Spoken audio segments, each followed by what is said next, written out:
City Council meeting for Newport, City of Newport is called to order at 6:03 p.m.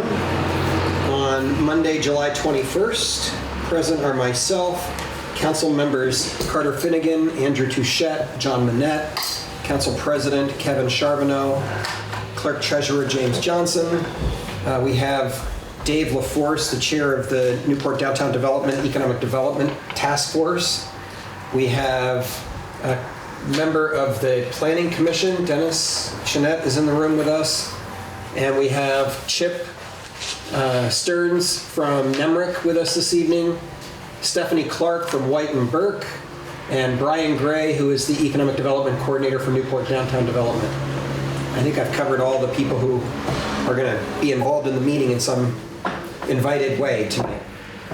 So, first thing on the agenda is additions and deletions. Carter, do you have anything you'd like to add or delete from the agenda? No. Okay, Andrew? No, thank you. John? No. Kevin? No, thank you. Jim, I understand you've got a couple of additions. Yeah, there's two liquor applications that came in over the weekend. I didn't get to see them until this morning, but Can you just... one's for art, Newport Arts, one's for Eden Ice. Yeah, can we just say what they are, because we're going to put them in the consent agenda and then Yeah. not pause on them, I think. Yeah. So, let's see. So one is from Eden Ice Cider for the event on Saturday at Prouty Beach with the Kingdom Swim, right? Correct. And the other is from Magog Arts Collaborative.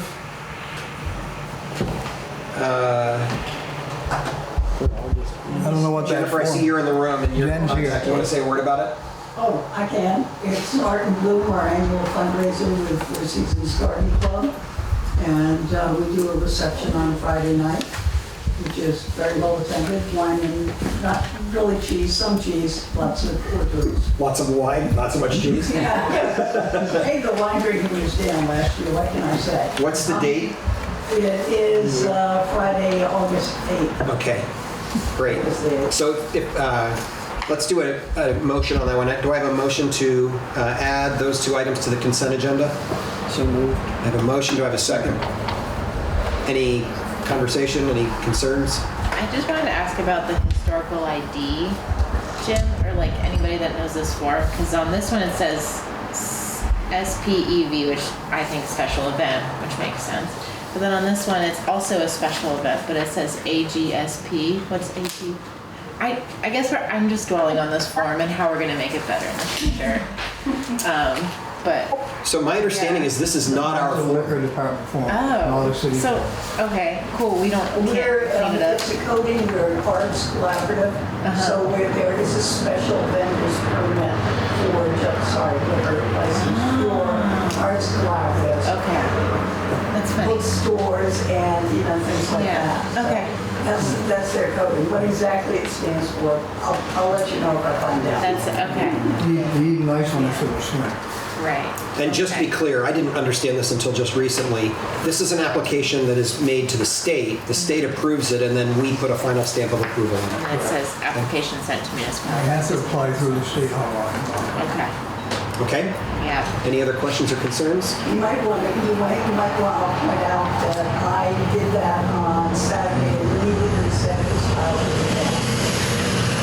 So I think at least in our case of an arts club. It's just a pro forma. Yeah, pro forma. Okay. We didn't have to pay anything either. Jennifer looks honest to me, so. I'm 2 years. All those in favor, please say aye. Aye. Any opposed, nay. Motion is approved, and those two items are now included in the consent agenda under item 3D.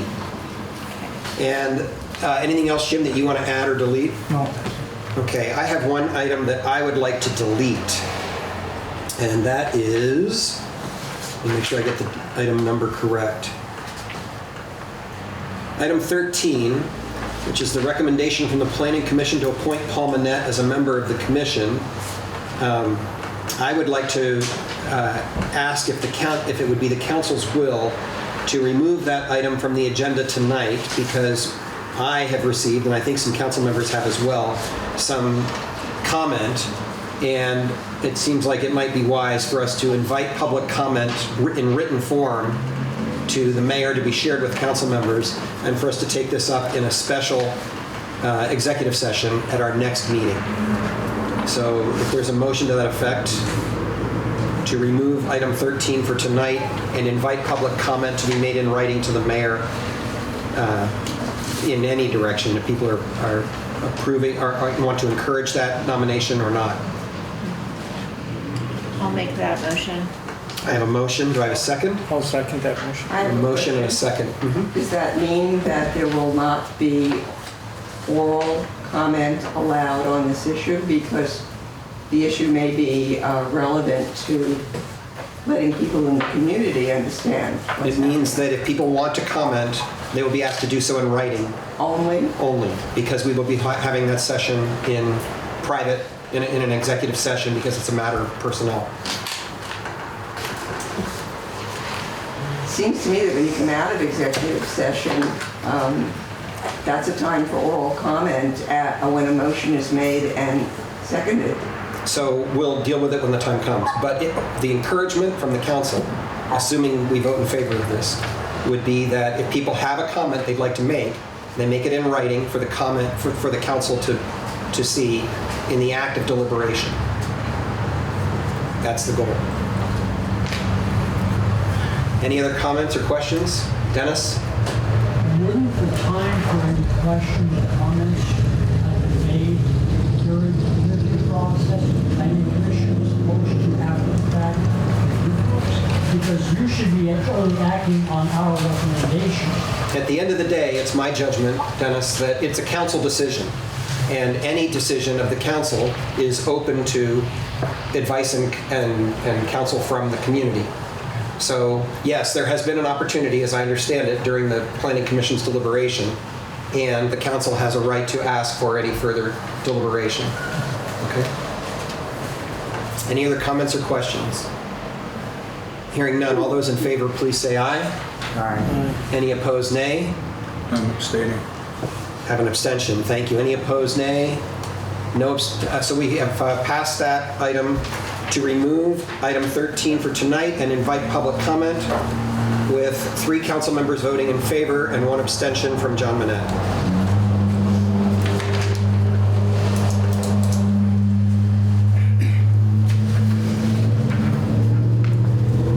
Okay, so the next item on the agenda is the consent agenda. This would include approval of the minutes that have been provided in your packet for July 7th, 2025, an AP warrant dated 7/3/2025, a payroll warrant dated 7/8/2025, and now 2 liquor license applications from the Memphremagog Arts Collaborative and from the Eden Ice Cider Company.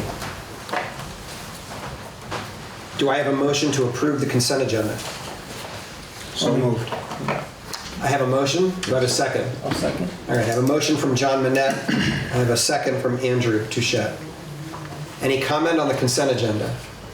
I haven't seen anything come across, like the AP warrants or PR warrants. Like It should have been in your packet. in the packet. Oh, I'm sorry. I thought we were talking about the things that the No, it top was, of the order, not okay. sorry, it was I in the, apologize. yes, you mean the pile of stuff we normally Yes, sign off okay, I on. was looking for the pile, but there's no pile today. Okay, sorry. Yes, I guess that's right. Jim, where's the pile that we normally sign off on? No warrant. There we No go. warrant? None of those? Okay. Okay, That's why, But yeah, okay. okay. that's why there's no file. Any other comment or question? Hearing, and I have a motion and a second, so all those in favor, please say aye. Right. Any opposed, nay? Hearing none, the motion carries. Thank you. Okay, next item on the agenda is a presentation by Stephanie Clark, who is with White & Burke, which is the company that we've contracted with to guide the process of determining feasibility of a potential TIF, or tax increment financing district, application to the state, and if it is deemed feasible, with council approval, to move ahead on an actual application. I don't think there's, Stephanie will correct me if I'm wrong, but I don't believe there's any action being encouraged tonight. This is just an update, a check-in and an update. And let's see if Carter can figure out how to pin Stephanie so she's big on our screen. And I'm going to share my screen. So I don't know how that's gonna work I for think that'll everybody. work just fine. Stephanie, welcome to the council. Okay. And I don't think you've met all these folks, so can you see all of us at the No. table?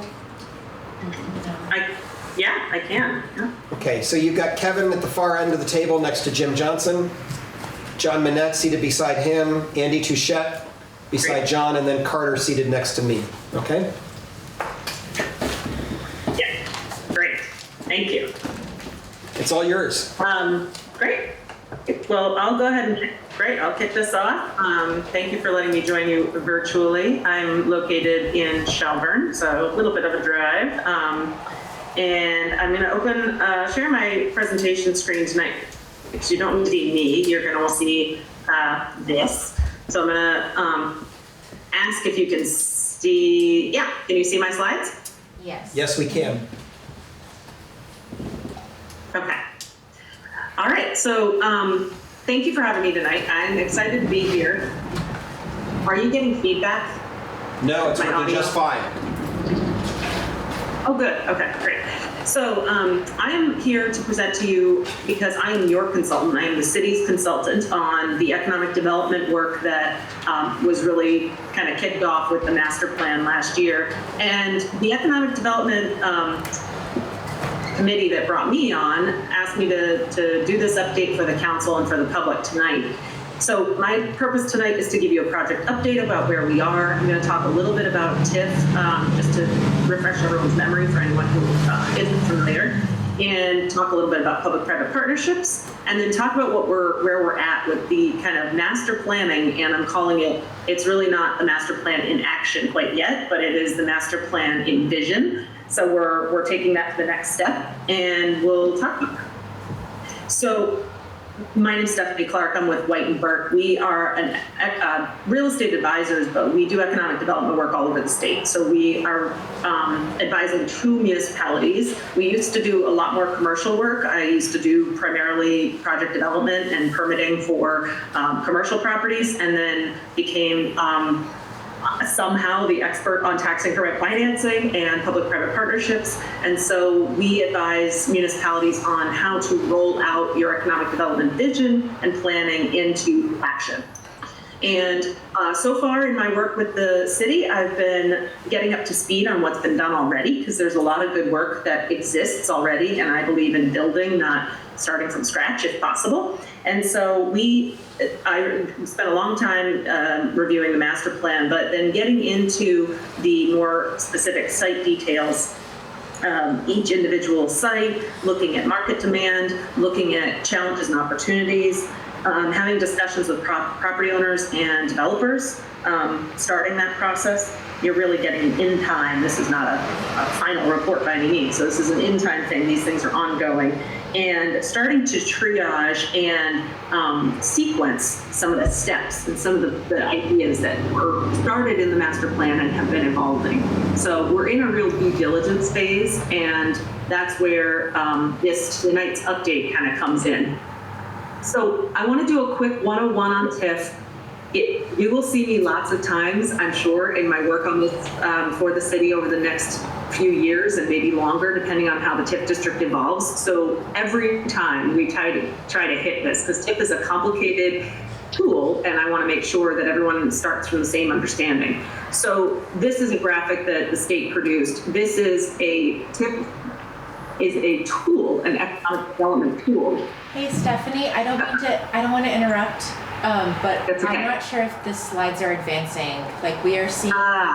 Yeah, we. Okay, yeah, I was worried about that. Yeah, there we go. Okay, great. Thank you Can we make it bigger? for saying that. Yes. Hold on, we want to see if Yeah. we can make it bigger too. Just a sec. We can separate. Okay. See if I can do something here.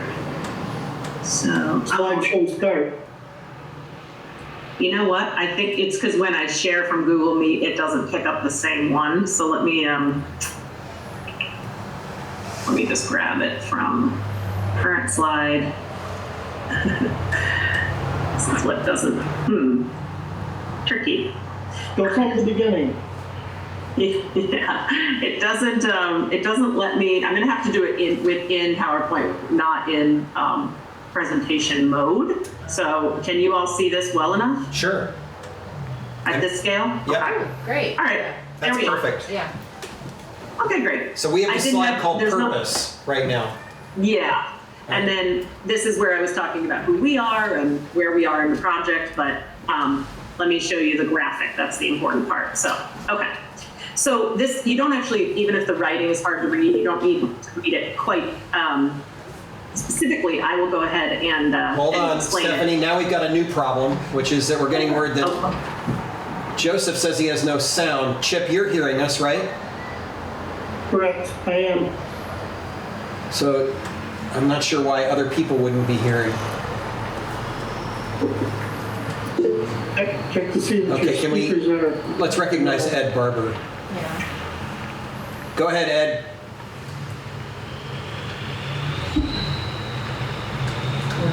Well, maybe he can't hear me either. We'll figure it out.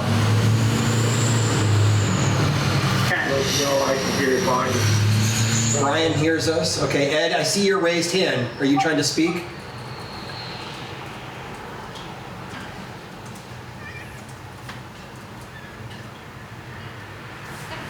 Thanks for your patience, Stephanie.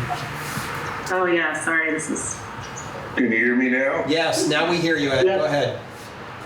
All I want to say is I can hear Stephanie quite well. The graphics are fine, but there is definitely feedback. I think we're just going to live with it. There is feedback.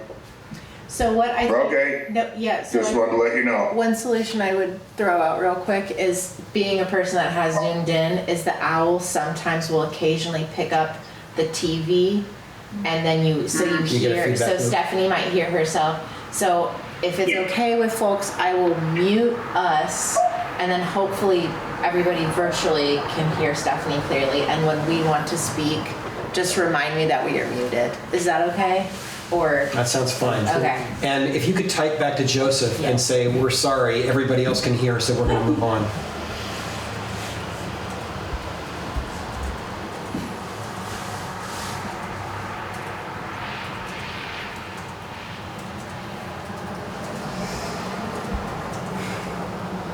Okay, and then we'll mute. yeah, we're gonna mute now. Okay, go ahead, Stephanie. great, okay. So this is our graphic. I will read out what the letters say, because I understand that might be a little small for folks, but essentially TIF is an economic development tool that is offered by the state. It's a state-run program. And so the concept is that, but it's done all over the country. This is a well-used, well-practiced tool in economic development. But basically, the municipal bond that's issued to build infrastructure then stimulates some new private sector development, some sort of new development that contributes to the grand list. And then the incremental property taxes generated by that development go to pay down the bond, the debt. So in other words, you're eliminating a barrier, an infrastructure barrier for an economic development project, something that needs to happen in your community, and it grows your grand list, and then any new taxes that it creates help to pay down the debt. So you do this in a district, so the intent is to create lots of development in your downtown or your growth center, wherever you are in the state, and you then generate new development that has been stopped and blocked for a really long time. And you do that through infrastructure. Now, this is the only way that a municipality can really get in that driver's seat and actually help move things forward and unstick an issue.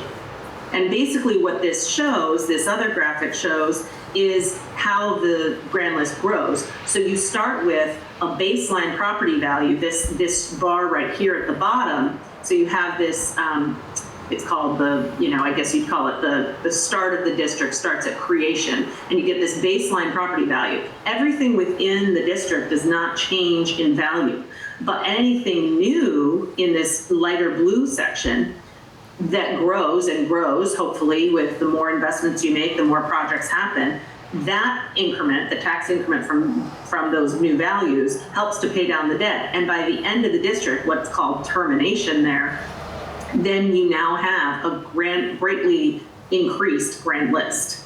Now, the reason that the state is involved is because this is you use a portion of the state tax as well as a portion of your local tax. So I have this graphic here. It's pretty basic color-wise. It says green is we're saying green is the state ed fund taxes, and the blue are the municipal general fund taxes. So in original taxable value, this block, the first column, let's say the existing district produces a roughly, now this does not reflect Newport's tax rates exactly, but this is hypothetical. You have pretty much the tax rate, half it goes to the state, half goes to your general fund today on today's value. And then and during the TIF district, those continue to go to the state and to the general fund in your municipality. But anything new, anything above this line, this new incremental tax revenue gets redistributed. So it's not a new tax, it's not an increased tax rate, it's just a distribution of where the new taxes go. And 70% of the state ed fund taxes and 85% of the municipal taxes go into the TIF fund, and the TIF fund goes to repay the debt on the infrastructure. But keep in mind, 30%, the other 30% of the ed fund taxes in the new tax value goes to the ed fund. And the blue up here, the teeny part, but it's 15% of the new tax revenue goes into your general fund. So you are not only creating more revenue that goes to pay down the infrastructure debt, and now you have new infrastructure and this new project, but you're also creating some more revenue for your general fund in this 20-year life of the TIF district. So here's your TIF district time period here in the middle. It's about 20 years. At the end, now you've created all that new value, and you have all this new increment TIF revenue, tax revenue that is going to come to your general fund and back up to the state. So it's kind of a temporary hold on the new revenue in order to pay down the debt. Now, the debt is paying for infrastructure.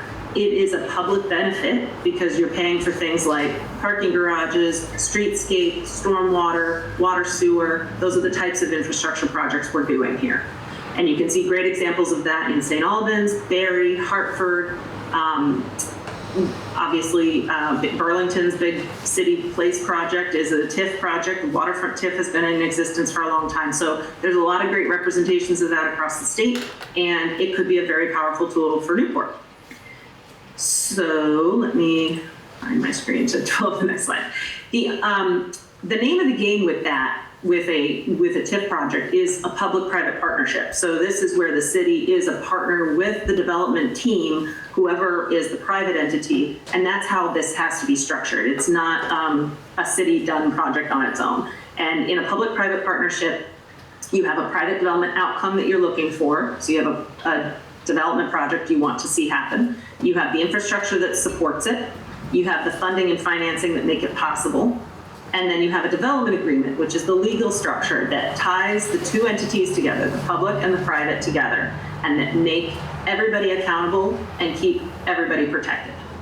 So that's what we're going to work toward, is getting to projects, public-private partnership projects. We want to do those using TIF, maybe using other financing mechanisms to bring new development into the growth area.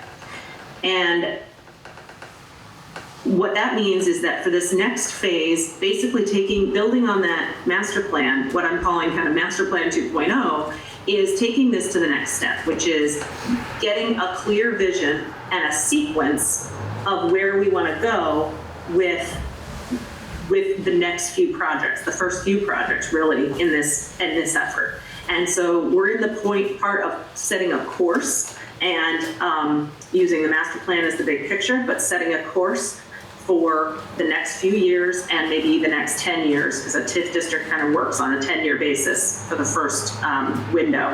And that's what I've been tasked with.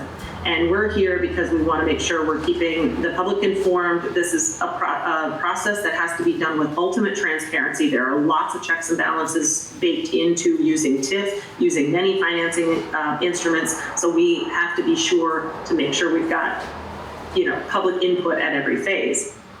So my next steps with the team have to be, here we go.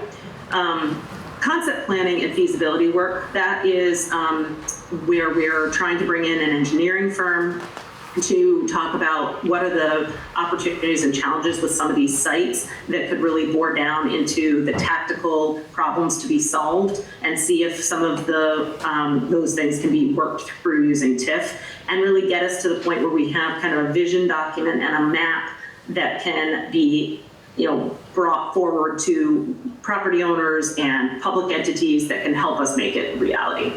And so we'll look at the different funding mechanisms and the feasibility of that, and then bring, continue to be meeting with the public and bring in different property owners and developers as we can to be able to bring this to fruition.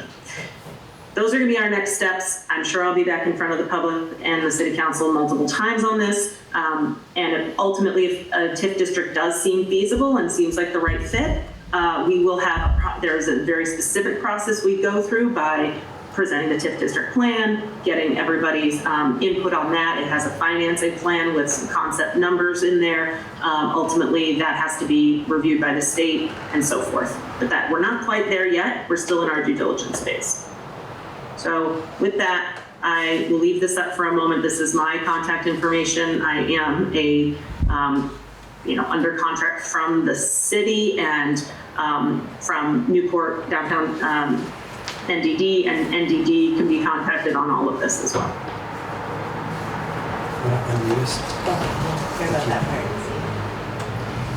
Thank you, Stephanie. So I'm going to ask council first if you have comments or questions you'd like to lift up before we ask folks in the community.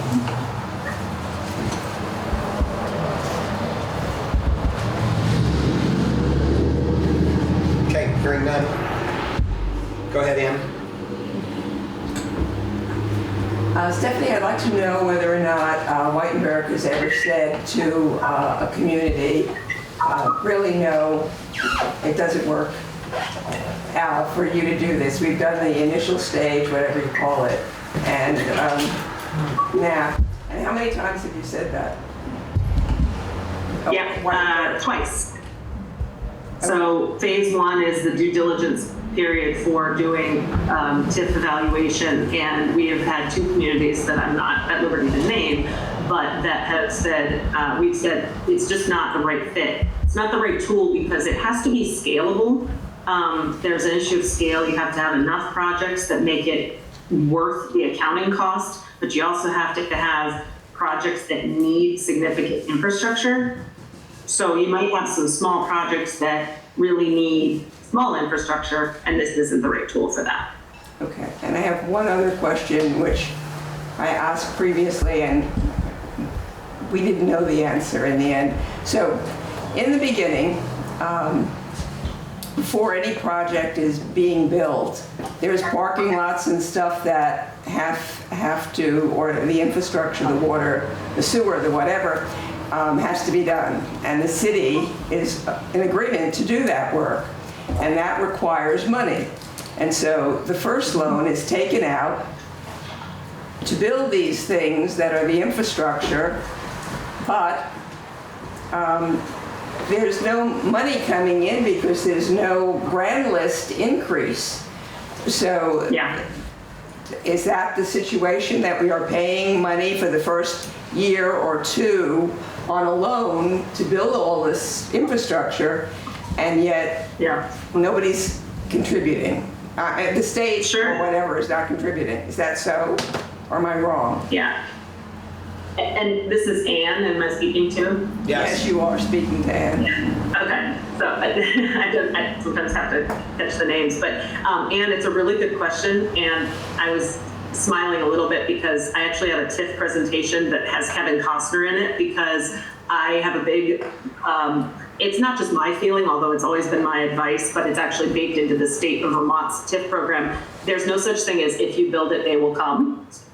In TIF in Vermont, you have to have a development agreement that you will be in lockstep with your developer, and I'll explain that in a minute. But the important part of that is, yes, the city does the first move. Inherently, infrastructure has to come first. But there is a way to do short-term, you have to take a short-term cash flow deficit, and there's ways to manage that. We do that with different forms of creative financing, basically doing some short-term financing, or you work with the bond bank to then pay your debt service in the first few years. Sometimes that means doing an interest-only loan bond for the first few years, for example, to keep those payments really low. And then you get the increment. And when you get the increment, it repays all of what you've paid so far. So once you can see it, what we do is a chart, and it shows the cash flow year by year. And it shows money in and money out. And it shows, okay, no money in for several years, but money out for several years. So you have several years of red. Now, every community has a different sensitivity, and every community has different ways and relationships with banks or the bond bank to be able to manage those deficits. And so when they do that, then you decide, your community decides, okay, we don't want to go over a cash flow deficit of 300,000 cumulatively, not just year over year, but cumulatively. And we want to, so we're not going to borrow that much, so we have to make those judgment calls as a team. Some communities, not be named, went up to $2 million of cash flow debt. Well, Stephanie, we have our own At the relationship with the bank. So it's a very... Hold on, Stephanie, you froze for just a moment. What's that? You froze for a moment, but I think you're back. Let's try again. They froze for me too, yeah, okay. Chip and I seem not frozen, but...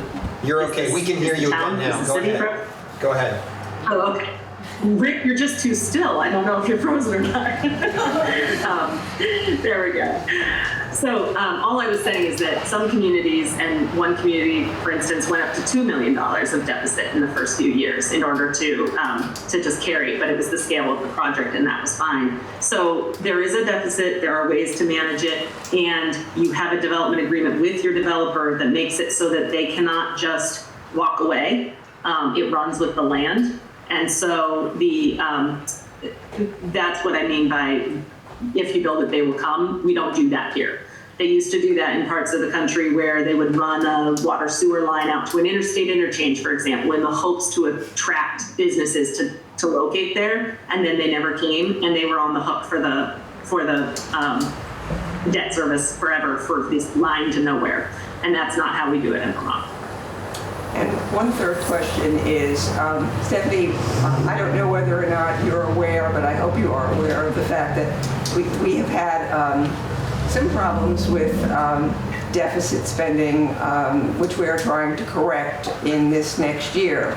But will you take that into consideration in deciding whether or not we can afford more debt?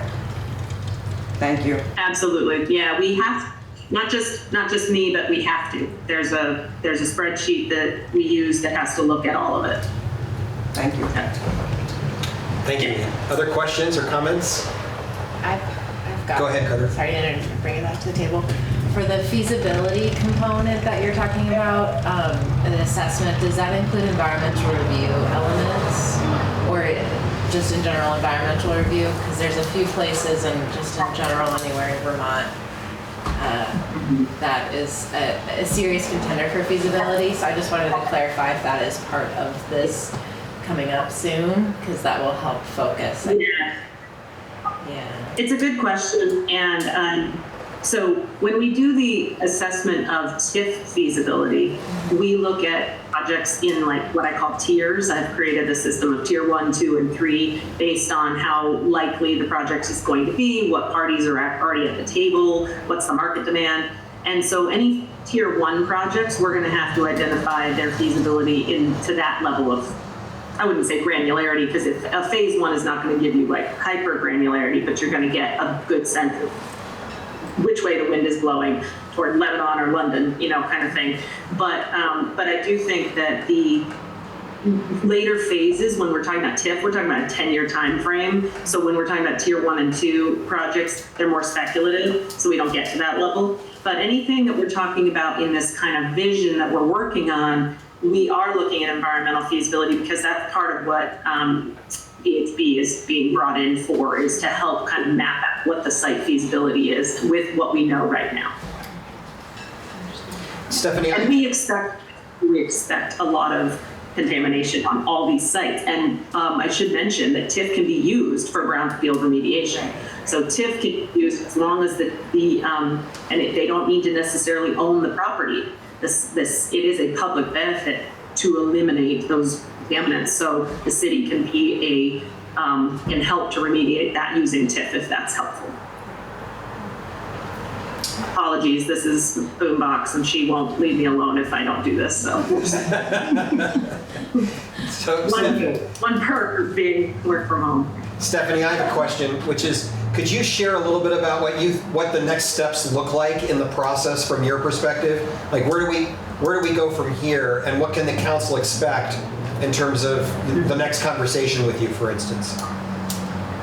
Yeah, I think one of the next times I want to come back to see the council is to really propose this kind of next, what are the kind of immediate next steps? Like what are the highlight projects? What are the priority projects? Where are we going to focus our time?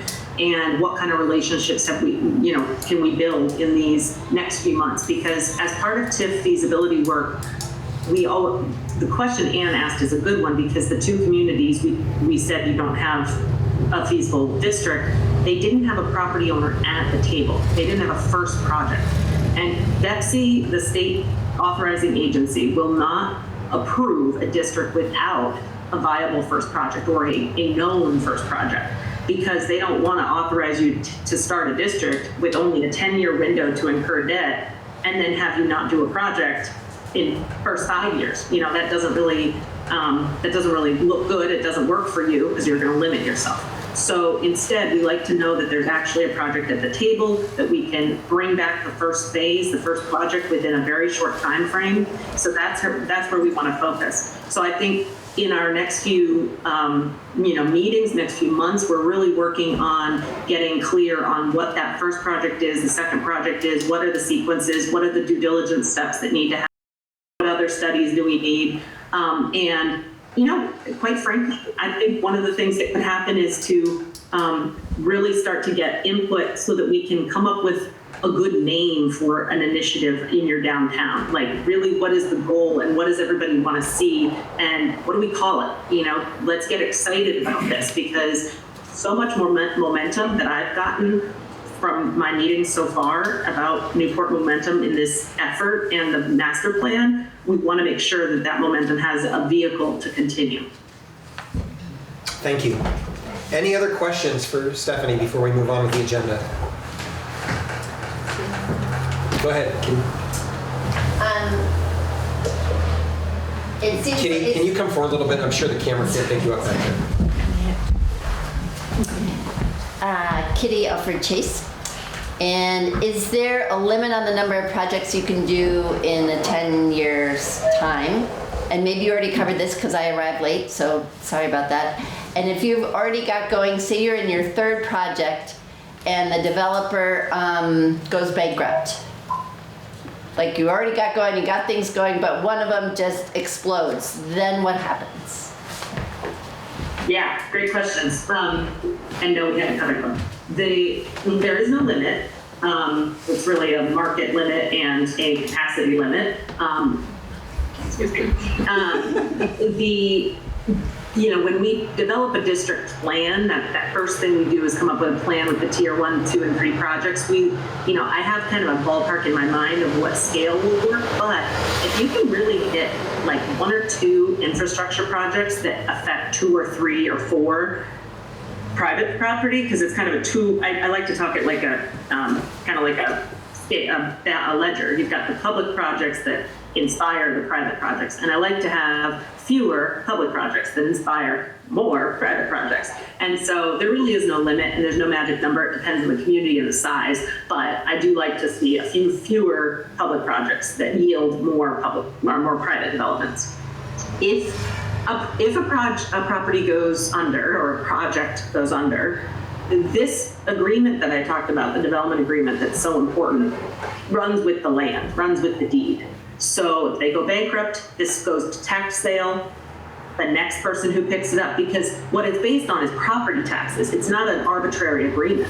It dictates the property taxes. So one of the things that we do is set in a clause that dictates that if you don't build it, or not just build it at all, but build it on the timetable that we've said, you, developer, still need to pay those taxes that would have been, if you finished your project, you create a minimum taxable value that you negotiate in this development agreement that is the underpinning of your debt, and then they must pay those taxes, whether they've built it or not. And that's the risk they take. And if they go bankrupt, then it goes with the property. And you also have financing agencies, usually banks have a clause in their own financing that they would come in and finish the project. That happens frequently, not always, but frequently. So has that happened in other TIF experiences you've been a part of? Not in Vermont, no. Not in Vermont. I mean, the agreements are there, but it doesn't happen, it hasn't happened yet, that we needed a clause. Okay, any other questions? Great, thank you, Stephanie. Please don't leave because we're going to invite you into the next executive session on the agenda. So moving on, well, having just heard a general explanation for where we are in the process, we're going to move into, assuming it's the will of the council, move into an executive session as per 1 VSA section 313A2 for the purpose of receiving general guidance from White and Burke, that is from Stephanie, regarding potential real estate considerations related to downtown and the development master plan, and with Stephanie Clark in particular, inviting Stephanie, Dave LaForce, and Brian Gray from Newport Downtown Development into that conversation. Do I have a motion? So moved. I have a motion and a second. Any concerns? Ann? Yeah, can you just tell me more specifically what you mean by considerations? Yes, we are at the point where we're beginning to talk about what might. Stephanie has described to those of us working closely with her that this is kind of like a slide puzzle at this stage, like the kids would use. And you start talking about, well, if we slid this piece here and that piece there, then this piece could go over there. And it's fairly sensitive because nothing about what we're doing right now implies anything like a commitment, but it's sensitive because it's about real estate in town. So for that reason, we're going to do that section with just the council to keep them up to date. Thank you. Pam? Are you wearing your NDD hat or your city hat? I'm of course wearing the city hat. I'm the mayor. That's what this is about, which is why we have two people from Newport Downtown Development to speak to. Okay. Any other questions? Okay, hearing none. Hold on, I have a motion and a second. All those in favor of going into executive session as described, please say aye. Aye. Any opposed, nay. Motion carries. We're in executive session.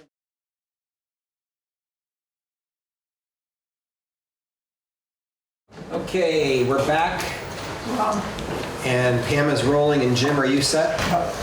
Okay, we have completed our executive session. We're now out of executive session that was called to share sensitive information that could put the city in a compromised position with regard to proposed real estate negotiation. And there's no action taken during that session, but I believe there is a motion that someone would like to make. So I move that the mayor be authorized to enter into a contract with, what's the name of this company, VHB, in the amount of $15,000 to be paid from the Walmart funds for the purpose of providing planning and design services to evaluate downtown redevelopment opportunities, including illustrative site plans, identification of potential infrastructure needs, feasibility. Thank you, John. I have a motion. Do I have a second? I'll second. I have a motion and a second. Any further comment from members of council? Any questions from folks in the community? Hearing none, all in favor, please say aye. Aye. Any opposed, nay.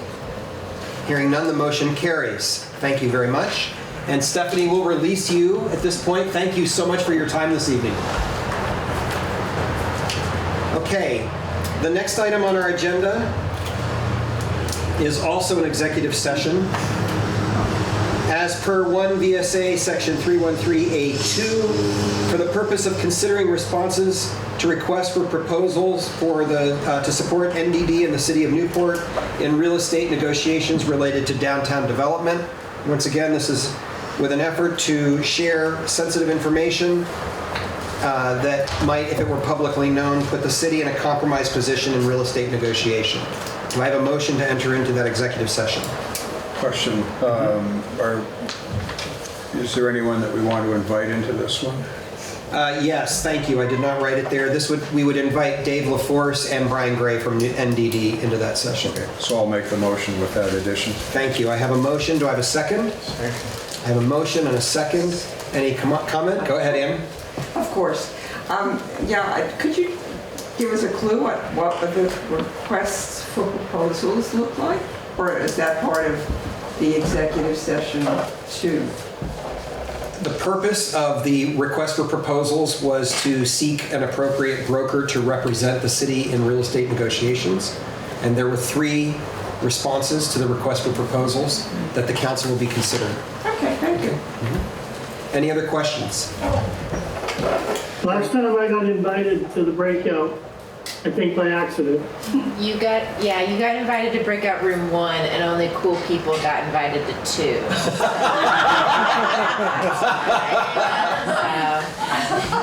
I'll remember that, Stones girl.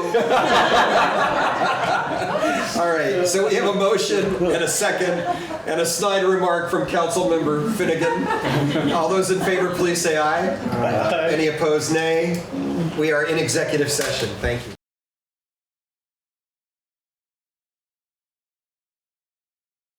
We are out of executive session. No action was taken, but I believe we have a motion from a council member.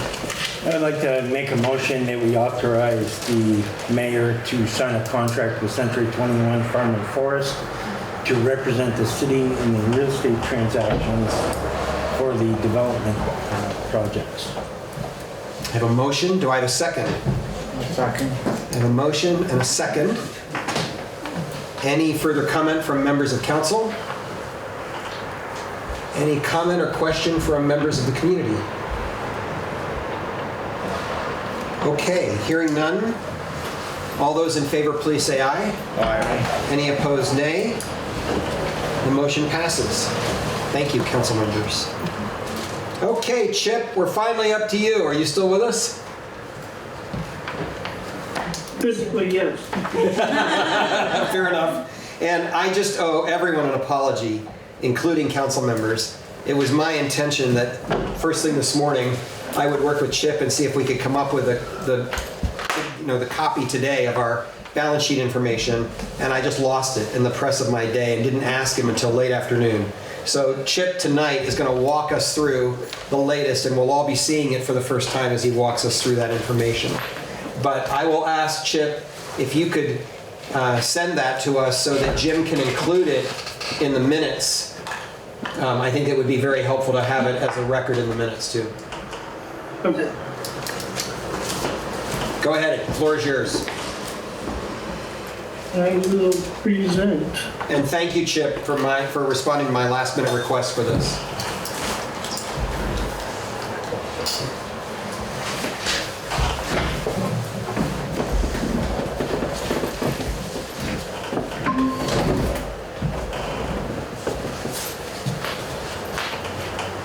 Okay, we've got it, and Carter's making it bigger. Hold on just a second.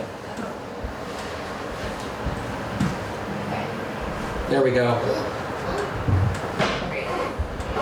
Folks are welcome to come forward if you have to squint from the back of the room. Go ahead, Chip. Okay, Chip. So the request came in around 3:49, and here's the report as of 3:50. This includes activity that was done today through accounts payable and not yet the cash of the day. So presently in the checkbook, $887,000. Down below, when we get to the liabilities, you'll see $850,000 of it is on our line of credit. However, we have had revenue come in this year already, primarily that municipal tax adjustment magic number that appears as a budget in one place and is really posted to a different place. Nothing else is outstanding other than the Walmart fund still has $36,000 in cash, but we are recognizing the full value of $386,000 in the bottom half of the balance sheet. I did check and test the tax receivables, and the miscellaneous receivables match the subsidiary files as of 3:50 this afternoon. Move it down, trying to scroll on your screen.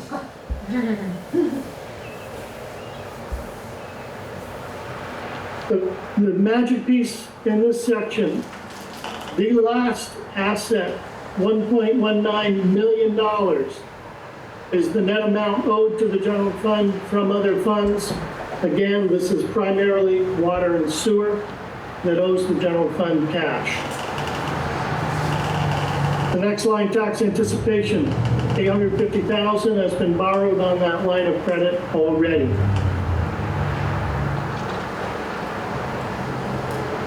Nothing has changed really relative to the rest of those liabilities that are listed from the last time I presented to you.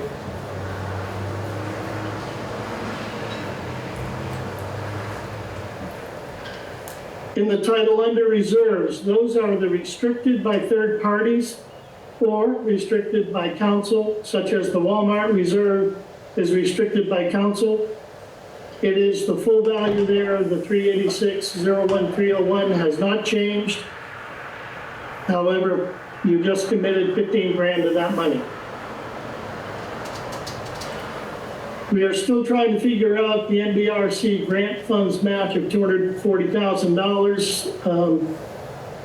That's being worked out in another subject on your agenda of whether we need or do not need a single audit. Current year fund balance, specifically the 155, 195.46. This is actual revenues exceeding expenditures year to date. So in July, we brought in more money than we've spent thus far. However, payroll comes next week.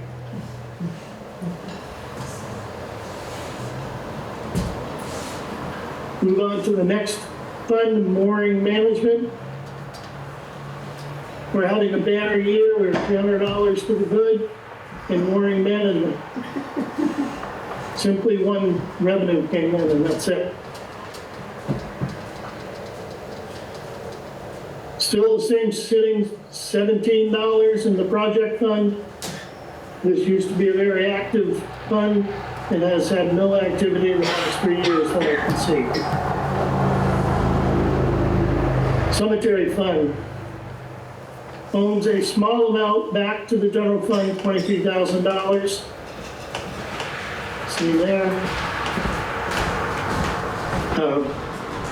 The intention of cemetery funds is typically to raise enough in revenue through investments to meet the obligations to pay for maintenance of the cemeteries in perpetual care.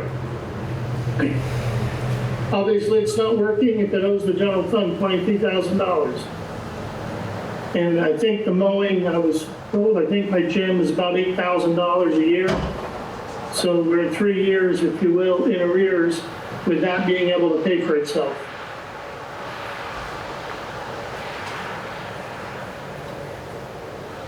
Early S. Niles Fund, self-contained, no obligations in or out. It appears to simply be an investment account, which at this point has had no activity in period 1 of the current fiscal year.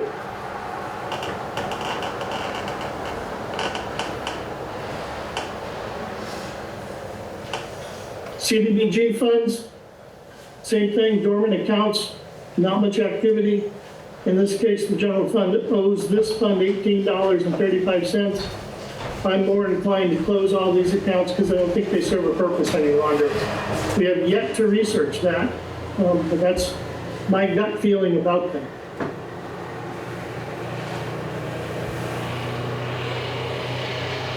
Public safety funds. typically restricted because they come in primarily from the federal government.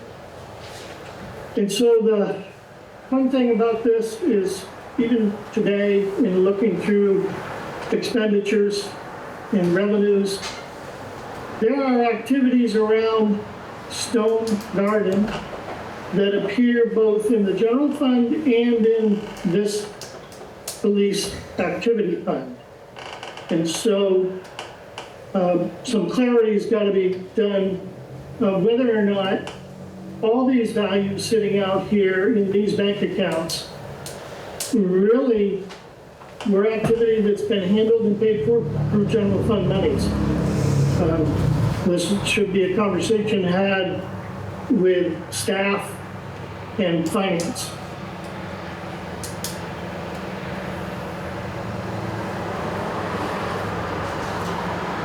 Recreation Trust. I want to point out Gardner Park Improvements has got a cash account sitting out here. But Gardner Park's got a whole lot of activity going on in the general fund. So much like the police grants, it's got to be narrowed down whether the money is flowing through general government or flowing through this rec trust fund area. I can understand how the grant administrator is having trouble tracking things down to make the determination of whether we require a single audit or not, because I'm seeing names that are the same in different funds, which tells me we're not clear on where the money flows.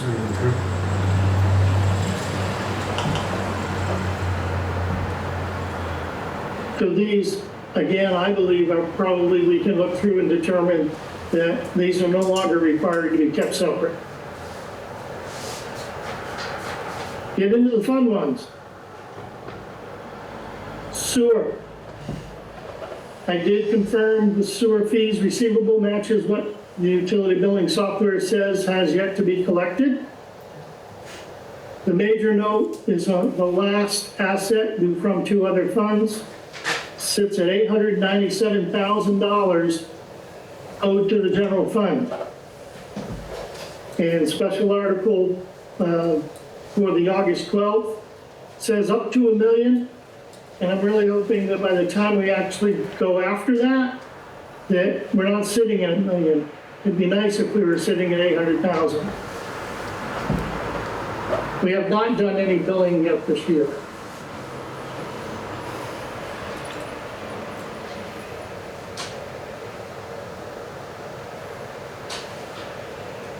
Of note in sewer, the current year fund balance indicates we have spent $25,871.83 more than we've brought in the sewer fund.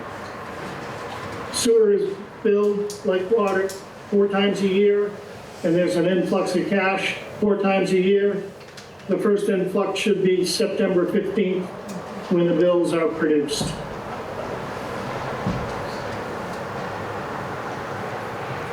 Water fund, I confirmed again water rents receivable matches the utility billing for what's yet to be collected. This fund 2 weeks ago, or whatever I last presented, the due to from was a mere $9,000. It's now $265,000. That's primarily because we had debt payments due July 1st. That's the majority of that money. One of the council members asked, what's this arsenic thing?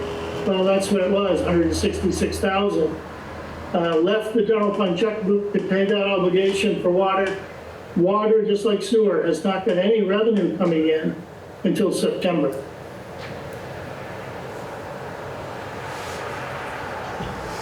I'll point out the water tower construction line of credit right now sits at $1,438,375.64. I think we've got a June bill and a July bill that we're still trying to get for the project. And that should be wound down probably in the next 45 days.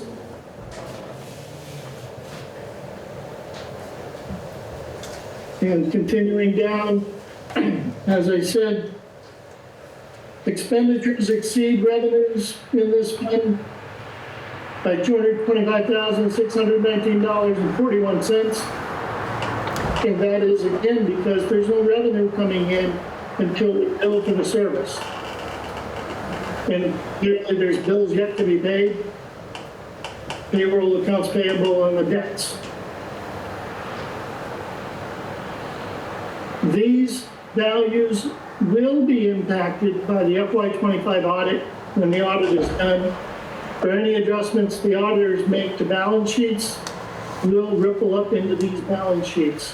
And I am quite sure that we are going to have some, because at this point we have not done any of the bookings in water and sewer or depreciation schedules. That is a quick run through what you have, what you owe, what you're worth. Thank you, Chip. Council members, do you have any questions, observations, anything you want to share?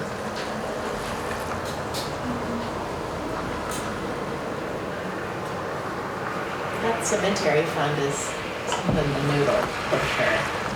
The fact that it's spending considerably more than it's taking in each year. Yeah, and Yeah, the taking in is only investment income. right. Do we charge for plots? I think the cemeteries, Jim would know for sure, but I think the cemetery is literally full, except for a few There's random. only 1 or 2 lots left in the whole thing.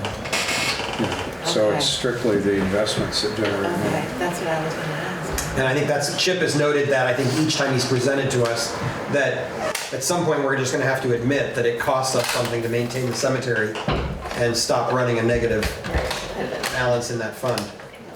Just take So basically responsibility. that fund's income gets transferred to the general fund annually just to reduce some of the costs to the taxpayers to maintain cemeteries. It's never going to make any more money because we're not never going to return to 10% interest rates. Chip, I just want to make sure I understand. The question around the audit, the single audit becoming necessary, which, as you say, Frank Cheney has been laboring pretty valiantly to try and sort out, is really there's a trigger at $1 million, is that right? If we took in more than $1 million in grant income in fiscal year 24-25, we automatically are triggered for a single audit. Am I stating that correctly? Almost. If we spent $1 million in federal money, not whether they paid us. Got it. So we are really looking at all of the causeways and the East Tower are the major projects. And there are several minor projects. And ideally, as I've talked with Frank, looking at what got reported for fiscal year 24, then what we should be reporting for 25, we have to have a conversation with the auditors about why there's discrepancies. And it could swing one way or the other of our threshold. And my goal is to try to get it to swing so we don't need a single audit. And Frank agrees with me. So we are working our way through the numbers that even one of the auditing staff has said need to be massaged. And so that's a conversation for Monday, Tuesday, when the auditors are in-house. Thank you. Are there community resident questions or comments about the report we've just heard from Chip? Go ahead, Lori. Maybe I'll ask this question here. So the Walmart funds, Chip, for some reason, I want to say at the last city council meeting, there was a comment made about we use those funds to help with the $1.8 million payoff of the line of credit to the Sumsec at the end of FY25.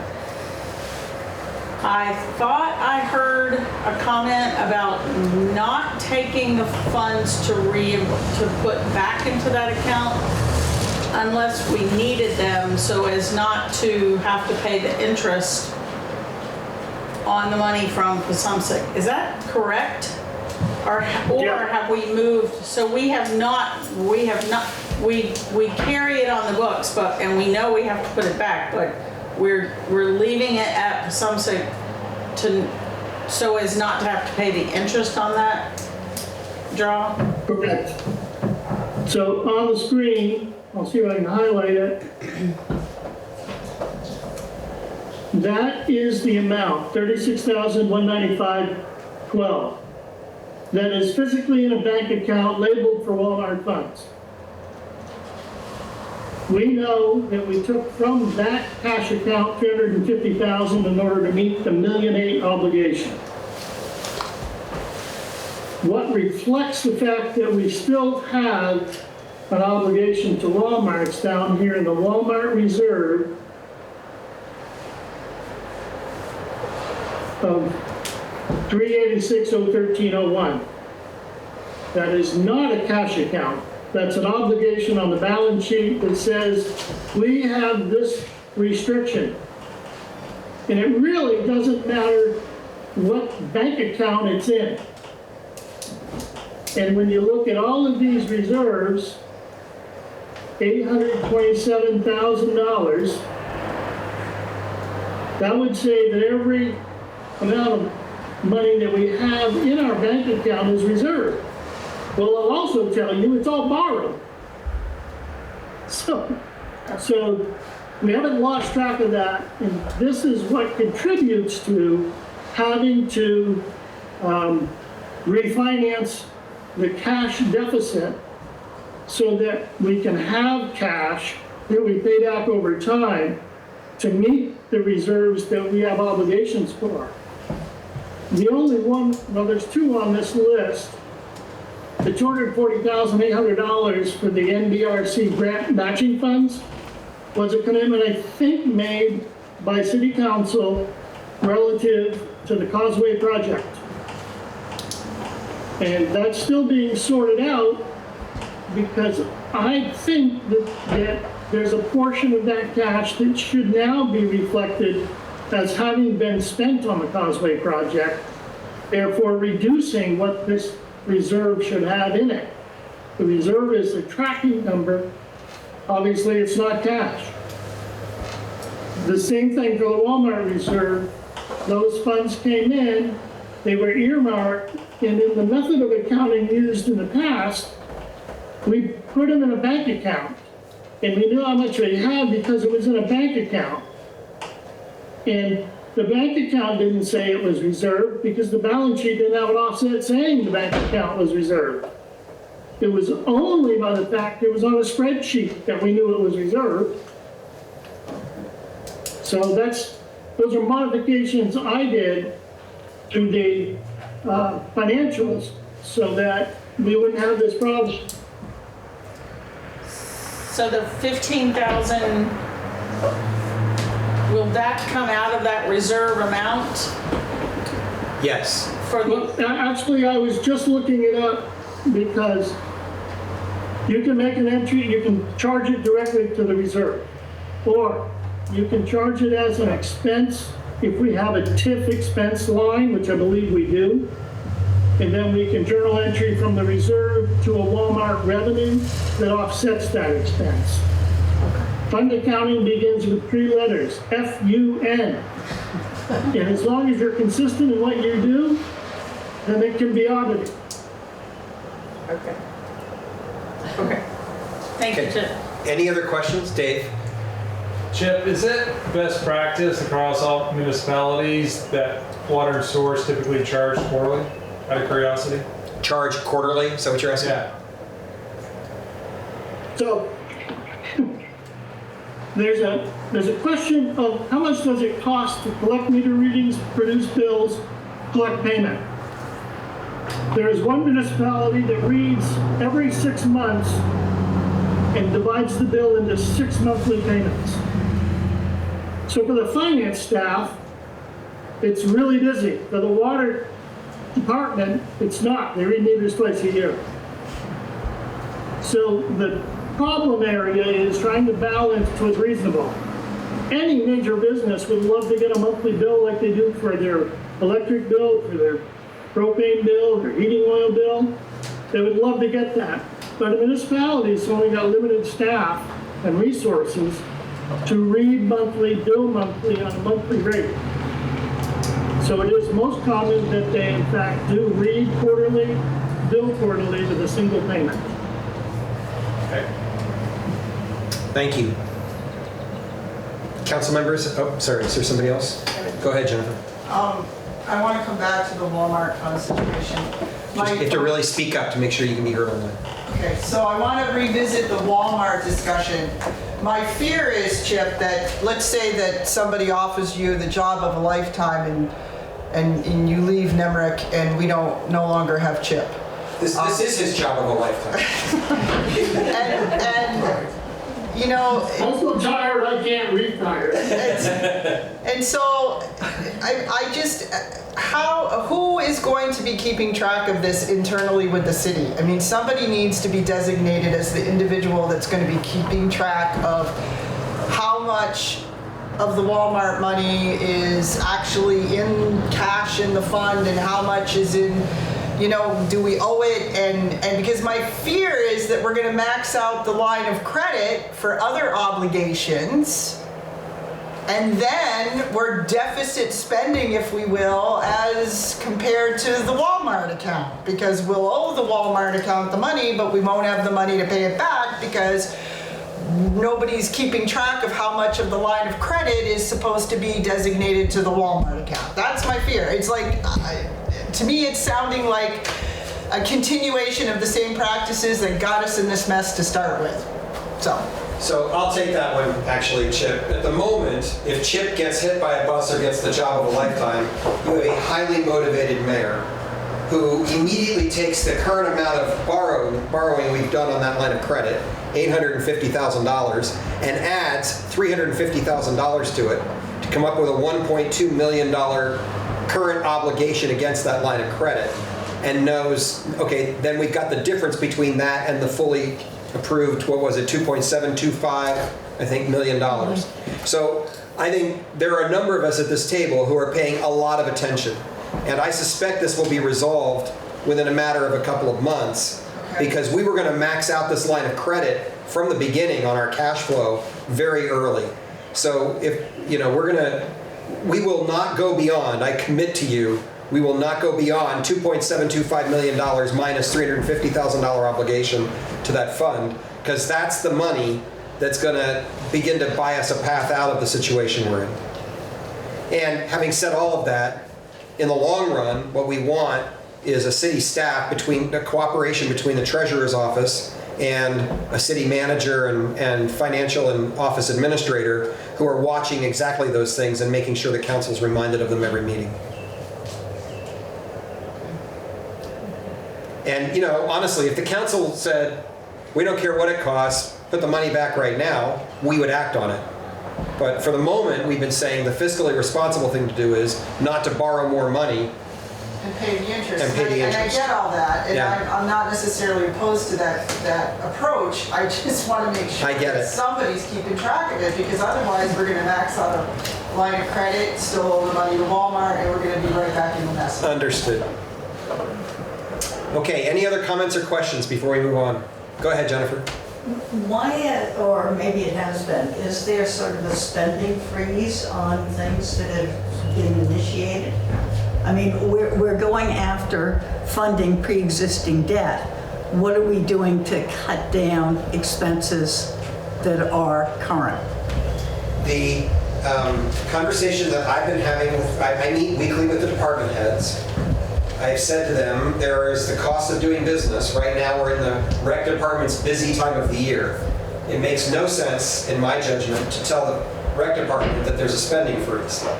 Right? What I can tell them, and I trust our department heads, actually, I'm growing to trust them quite a bit, please spend as carefully as you can, including if there are empty positions that we can avoid filling for the moment, please avoid filling them. So I've had that conversation with department heads as recently as last week, and we keep revisiting it every week just to kind of talk about where we are in the process. And having said all of that, the Finance Task Force, the Financial Reporting and Fiscal Practices Task Force, is also having a conversation about how we do a far deeper dive into our current fiscal year to look at what we budgeted and make sure that those numbers are solid and any adjustments we need to make are made, and then look at our spending against those. So that's going to take a little more time. That's going to be probably, my guess is, a 6-week project at least to get us to those answers. 6 months. That's probably far more realistic. We're working at it as fast as we can, given everything else we're juggling. Okay? It's a great question. And there are other staff at Nimerick who could pick up wherever I leave off. Yeah, but we don't want them. We like you, Chip. Okay. It's a reflection. Any other questions from council? All right, then I'm going to move us on to item 8. Chip, there are a couple of items still coming up, so if you don't have something scintillating to do, you are welcome to stick around in case you can offer wisdom. I can. All right, so item 8 is very brief. It's just an update from the treasurer and myself that in the packet you will see the contract that I signed on behalf of the city with KBS to perform the auditing services that will be necessary to audit fiscal year 25, what are we in? Sorry, 24-25, and a single audit if necessary. And that amount has a not to exceed line. It has an hourly rate, or a series of hourly rates, and a not to exceed this amount line. So that's the contract we've signed, and they will be arriving Monday morning next week. And several weeks ago, they gave Chip and our treasurer's office and our department heads a list of all the things they would like to have answered before they arrive to make their time go as efficiently as possible. And the last I knew, Chip, you were thinking you might be able to come up and spend at least part of that time in person. Is that still true? Yes. Yes, I will if so desired, I will be there. Okay. So we are doing our level best to be fully prepared for that audit, that in-person review that would be Monday, Tuesday, and at least part of Wednesday as a minimum with KBS. Jim, do you want to add anything to that update? Well, like I said, we got the list of everything they wanted. My department has sent through Chip and them, I think 95% of what they've requested so far. We expect to have the rest of it all in there by the end of this week. On our end, but great. I don't know where the other departments stand. Yeah, well, I can say a word about that. I mean, I think that it won't be particularly hard for the police department. I think Travis is going to be pretty solid. I think Mike is under control. Frank has significant work left to do, and I finally kicked him out and told him to go take the week of vacation he's been putting off for about 4 weeks. So he's on vacation. We have 3 people out this week. Frank Cheney's out, Travis Bingham is out, and who else are we missing? And Tom Bernier is out. So we'll do our level best to be ready, and they all know that our highest priority Monday, Tuesday, Wednesday next week is being on hand to answer questions as they come up. And with Chip here, I'm relatively confident we'll be able to treat their time efficiently. They've said that if we can answer their questions, they should be able to get us an audit that is dependable, that we can be that is confidence inspiring by, I think we're talking the middle of October, roughly middle to end of October, and that's our goal. We're trying to move as quickly as we can on that, in part because it will be a necessary feature in any conversations we have, assuming we move ahead on negotiating a bridge loan in anticipation of bond income for the water tower and the actual long-term loan for the water tower with the Vermont Bond Bank, and assuming voter approval, the loans for the water and sewer, or the sewer fund and the general fund. So all of those things really are going to be necessary. We're going to have that audit done in order to arrange those things. That's why we're pressing as hard as we can to make it happen as efficiently as possible. If we can get it first of October, it'd be great, because we didn't get it until sometime in December. Yeah, in fact, it was later than that. We didn't get it till January, mid to late January. We didn't get it for Christmas. It was end of January, right. So we're trying really hard to make sure that the commitment that I made to them in our conversation, Carter and I had a long conversation with them, along with Chip and Jim, was that we would do everything possible as a staff to make sure that we were not what slows the process down. And you need the audit as well for budgeting. We do, correct. You can't be going forward for the next year if you don't have the foggies that you're going to see currently. Duly noted. Chip, you want to add anything to that description? No. All right. We'll hear what we hear Monday, Tuesday. Okay. Moving on to the task force reports. Let's start with water and sewer. John, you want to bring folks up to date on where we are? Okay, so at our last meeting, we discussed meters and options for installing meters. We've gathered information, really rough information regarding costs. What we decided was that Tom's department should gear up to start installing as many meters as they can within the parameters of the currently approved budget, with the goal of accomplishing that by mid-October. We're not quite sure how many meters it will entail, but that would be the... There's $50,000, I think, in that line item of the budget. And so potentially, if all went extremely well, it might cover 100 installations. And I know that a lot of work has been done in terms of pulling together information about folks that had asked for meters and so on, figuring those are the easy ones to start with. And there are lists that have been compiled and are being circulated to Corey in Tom's department. He's going to be coordinating all of that. We also discussed, because this is a prerequisite to getting any kind of a bid from a company that would install meters en masse, preparation of specifications to cover the most common installation situations, essentially a blueprint or plumbing diagram. And so Tom is going to be undertaking that. Between now and October, we need to start looking at updated financials from the point of view of, do we need to adjust rates? Was the last rate increase sufficient? We need to gather that information. And longer term, we need to be looking at the budgets from the point of view of some participation in that 5-year cash projection item that was in the SOSIC proposals. So there you go. There's a 30,000-foot view of the work of the Water and Sewer Task Force. You can watch the scintillating conversation on NEK-TV if you'd like. Are there any questions about where we stand with the Water and Sewer Task Force for John? Okay, hearing none. Carter, you want to give us an update on the financial reporting and fiscal practices work?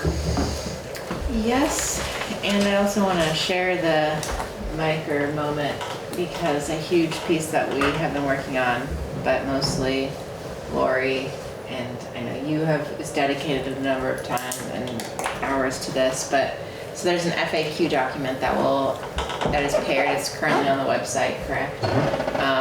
And it's gone through many iterations, but it basically is structured to help inform and support the logic of why we're asking for each of the articles, and some level of accountability, and also moving forward with what practices we're modifying this has come up a couple times in this meeting already, but what are we doing differently? So that is huge. We will have a meeting this Friday, and to talk about what our community outreach is going to look like. Having that FAQ document is a huge, basically, building block that we're going to go forth and talk more about. There was a meeting on Tuesday with VLCT, but I couldn't attend because I had a grant meeting here for other reasons. I don't know if that's relevant to if there's any updates from that. I don't think so. Okay. Not at this stage. Yeah. So basically right now we're just gearing up to do a bunch of education to all community members. So if you are here in this room, maybe you care and you want to spread the word, but we'll be blasting probably all sorts of communication channels about this vote. So be prepared to be inundated. Yeah.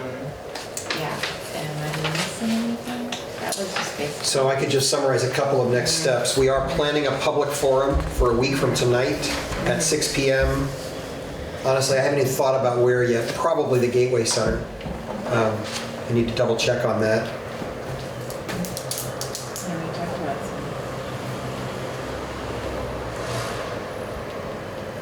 some. We've got this FAQ. If you have specific questions, you are welcome to reach out to myself or Carter or Lori, Lori and Hal Roddenberg were the initial authors of that, and then Lori did a lot of time on revision work with that. You are welcome to reach out if you have specific questions or even ideas for improvement, because we'll be working now to figure out how to put it in the most readable format possible to make it available but in hard copy. And I reached out today to a friend who has a lot of experience in the AI world to ask about the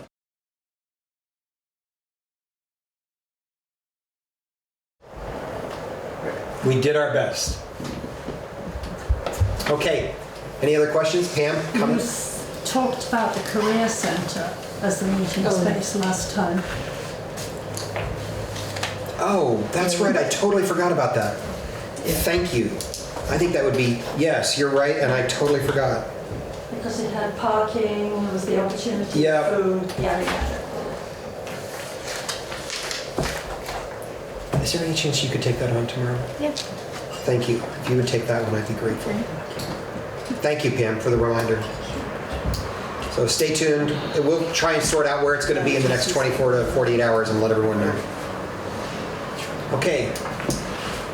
Mr. President, do you have anything you want to say about where we are with the task force on housing insecurity, public encampments, and community safety? It's moving slowly.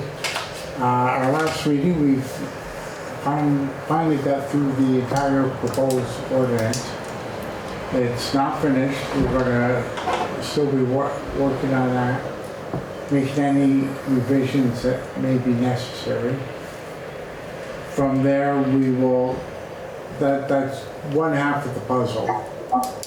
You know, is something for the police to have a framework.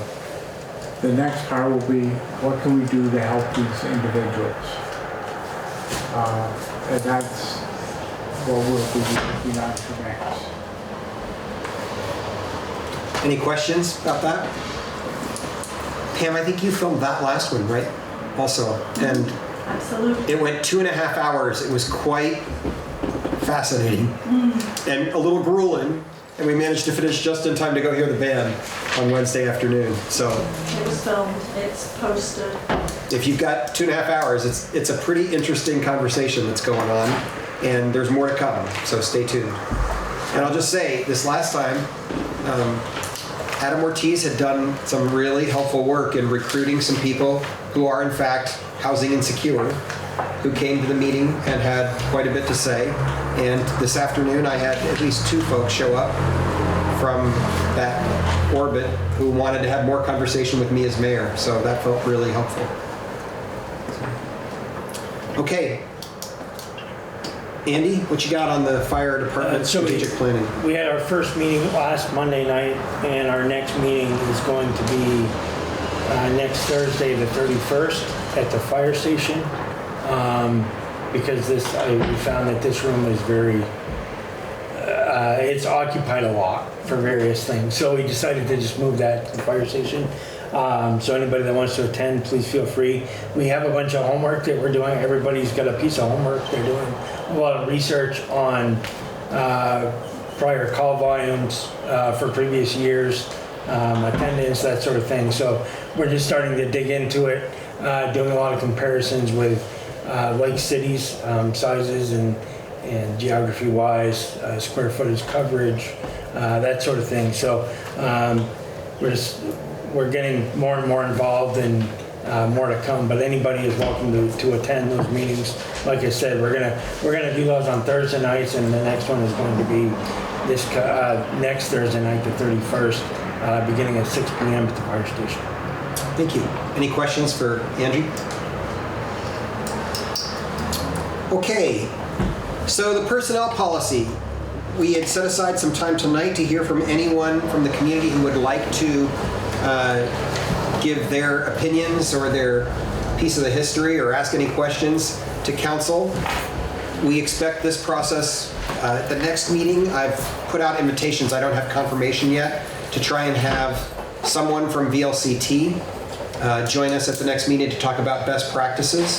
And I expect that we will probably also have city attorneys, probably John Klesch, available to answer questions for council or for residents as well.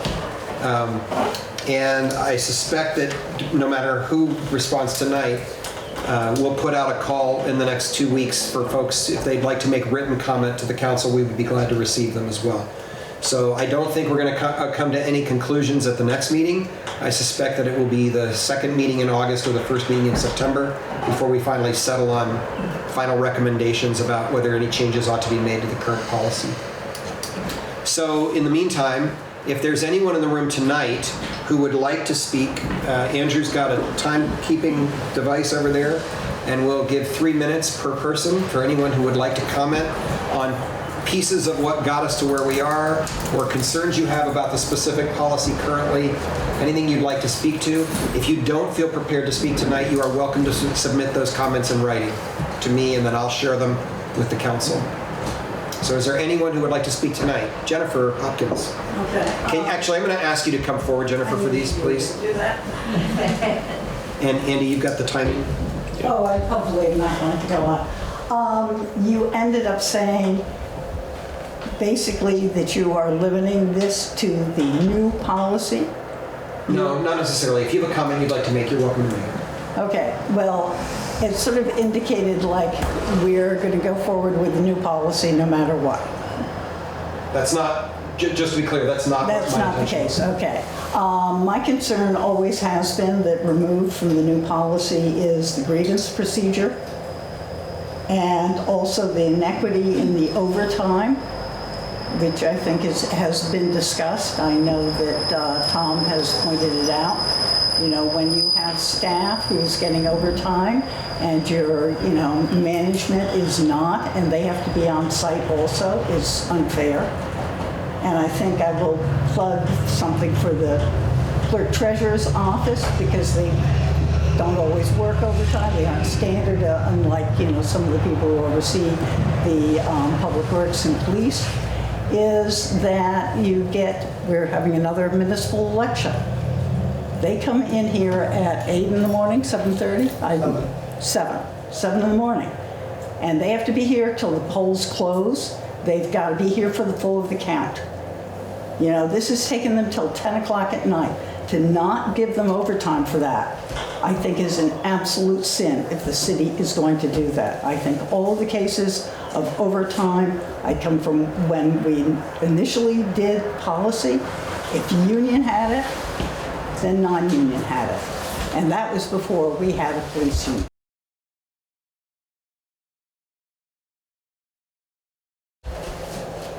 Go ahead, Jennifer. So this is a drum I've been beating for a long time, and I'm pretty emotional about it, so I will try to scrub free as much emotion as I can. You guys have got to get this done. There is a mantra that says that you're only as good as your employees. And right now, the employees are not feeling respected and they're not feeling safe. And it's your job as the council to show them respect and to make them feel safe. Because until that happens, their performance is not going to be where you want it to be. A motion was made by Mr. Rufford Chase sometime back in June of 2024 that this issue would be on the agenda and resolved by July 17th of 2024. We're now at July 21st, 2025, and it's still dragging on. That's unacceptable. it needs to be dealt with.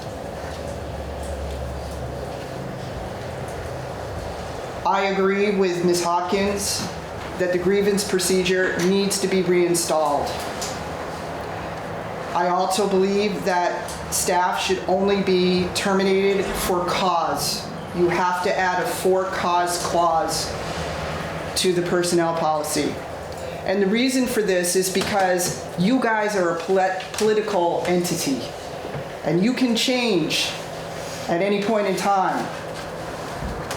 And the staff needs to have security. They need to have consistency.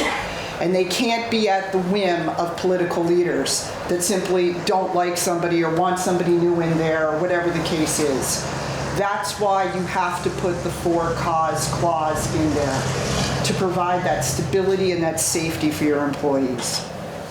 I agree that there's overtime issues, of which I am not well versed. I understand that Mr. Bernier or Ms. Terrian would probably be the contacts to reach out to in reference to the details for that. The current personnel policy has the Department of Public Works Director working at the direction of the city manager, and by charter that's a violation. The Department of Public Works as well as the city manager work at the direction and supervision of the council. So that needs to be cleaned up. You have 30 seconds. So at the end of the day, one of the things that struck me in the introduction of this is the absence of the inclusion of the employees in this discussion. I heard all the other parts, but not the employees. You guys have got to involve your employees. You have got to show them respect. You have got to give them the safety that they need to avoid the political whims of the elected officials at the time. You have to. Thanks. Thank you, Jennifer. Others who would like to comment? I think that for some of us, it would be nice to see what the final policy that's a draft is going to look like before we necessarily weigh in on the issues. I mean, if the rule is going to be, you've got to work 40 hours and then you get overtime, and I think that's true of the people in James's division, that if they work a 40-hour week and then they work another extra 10, 15 hours doing the election as well that week, they get overtime on the 15. I think that the concern possibly is that the union people, after 8 hours on any day, get overtime. And I think there's a difference in the employee situation of a person in the union who is basically forced.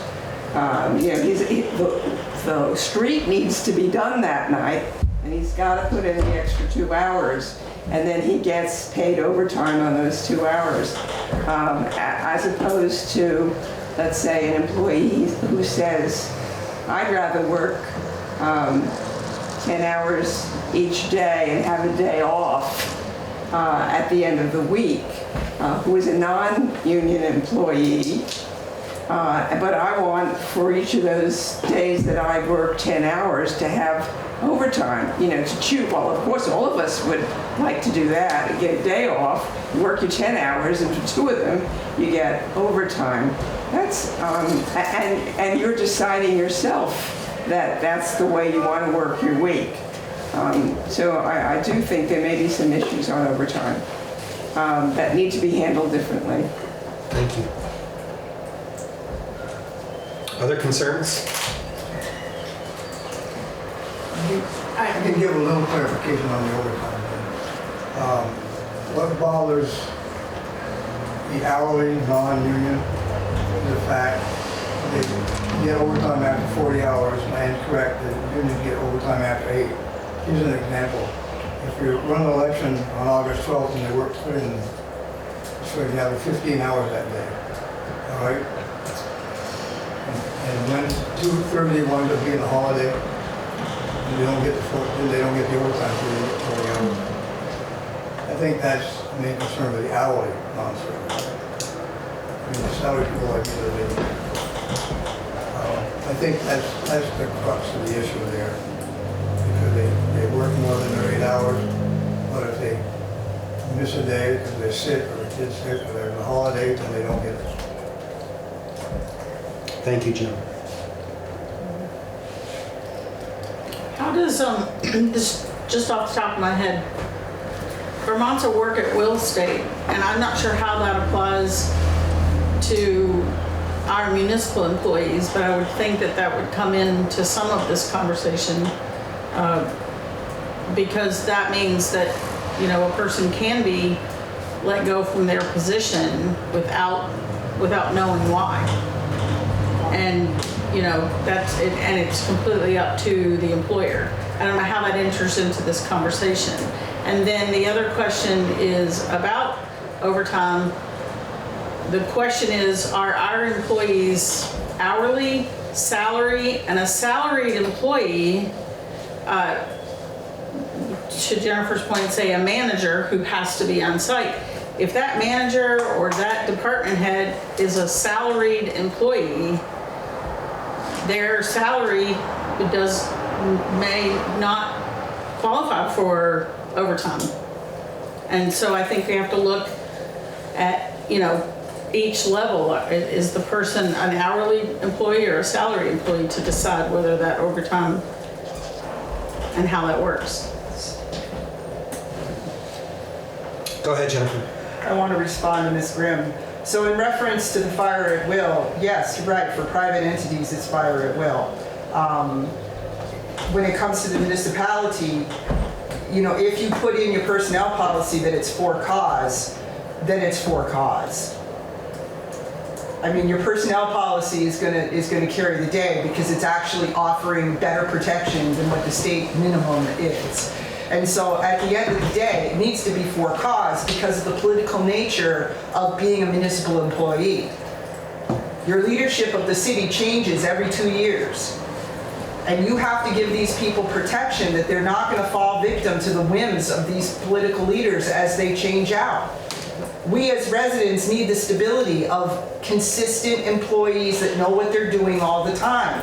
It can't be that Joe Schmo comes in and has got some beef against, you know, employee X and is trying to get employee X terminated because of, you know, something that happened 20 years ago.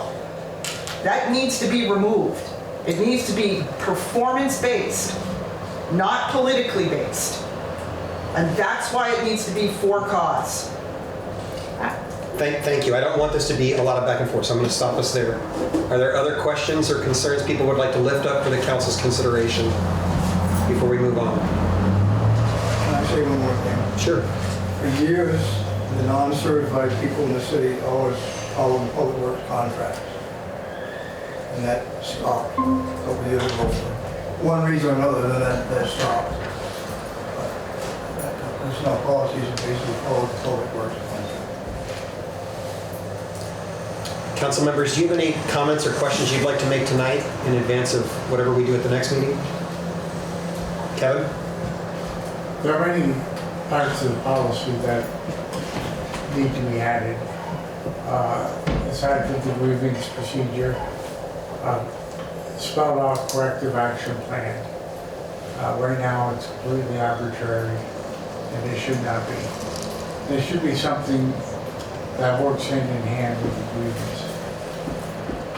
The next thing is, I hesitate to say it, but we should have a reduction in force in there as well. Given our current fiscal climate, it's something we need to think about. But those are just a couple things we're going to be looking at. Thank you. Council members, anybody else like to speak tonight?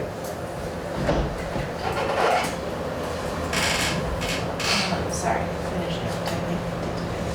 Go ahead. Going back to getting the employees or workers' input, what other ways besides coming here today? I guess have we sent out a memo to all employees asking for feedback? What have we done internally to maybe gather this information? Some folks might be working right now, literally.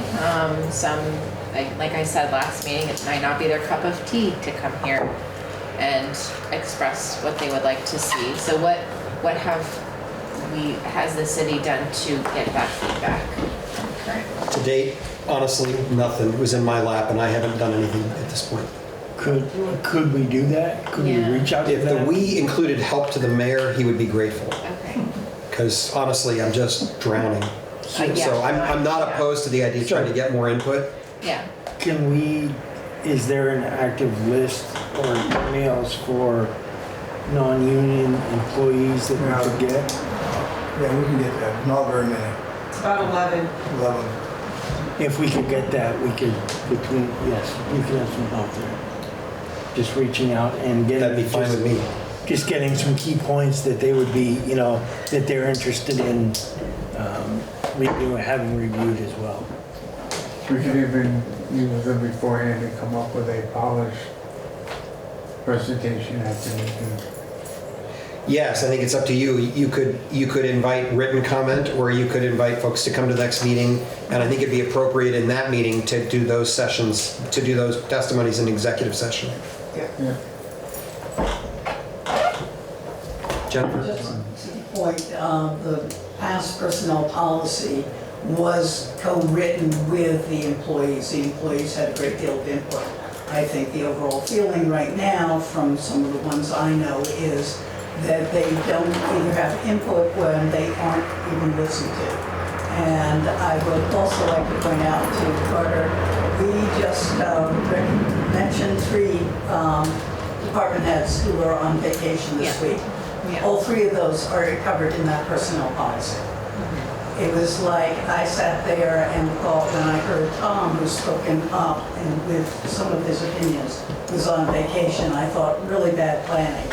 But to hear the other 2 are out, I understand this is only for the public. But I think, we have to give the employees grace. Okay, so it sounds as if Andy and Carter are going to take responsibility to try and get a notice out to the 11 or so employees who are non-union who would be impacted by this and invite their their private comment to council. Yes. Okay. Great. Anything else tonight? Can I comment on one thing for you? Please, Chip. So if you had a full slate, the city council would have one singular employee known as the city manager, and all other employees would be employees of the city manager. Except the Department of Public Works. They're not in that condition, and so the city council has got to do the work of the city manager in the hiring, firing process. But if the present policy says you appeal the city manager to the city council, well, we're appealing ourselves to ourselves under your present policy. So it would behoove you to be looking to fill that slot of city manager, because that is the employee of the council. The council has no other employees. Actually, just to correct the record, in our case, that's not true. Our charter says that the city council is the Department of Public Works director and the city manager are both directly responsible to the mayor and council. So in our case, we are extremely unusual in that, but it's a matter of charter requirement. Good to know, like your long-term debt. Yep. Yep. Just different. Yep. Okay, any other comments or questions? All right, hearing none, I don't believe we need further action tonight, so unless council has moved to make a motion, we'll move on. Okay, Chip, you are welcome to stick around, and you are welcome to go have a life outside of this town of City of Newport if you like. The next. If in the event that the item after this happens, maybe I'd like to be around. You are welcome. The next item on the agenda is to, a motion would be in order to move into executive session as per 1 VSA Section 313A3 for the purpose of considering an offer to a candidate for the position of Financial and Office Administrator. And we would invite council members and the candidate, if the council, we would start with just council members, and if council members would request it, the candidate is present and would be invited into the meeting. Do I have a motion?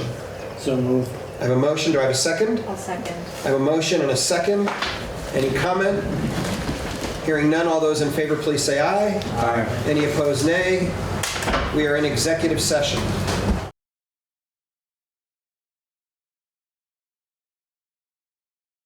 Okay, we are out of executive session. No action was taken, but I believe that there is a motion to be made. Yes. I would like to authorize the mayor to work with the lawyers to draw up a contract for the financial and office administrator position and offer that to Carrie Schultz as terms discussed by the council. I have a motion. Do I have a second? I'll second. I have a motion and a second. Any comment from council members? It's great to have you on board. You're going to be a great asset to the team, and we just look forward to having you. Ditto. Carrie, this is putting you a little bit on the spot, but if there is anybody in the room who would like to ask any questions, I think we've done that in the past and it's appropriate if anybody would like to speak.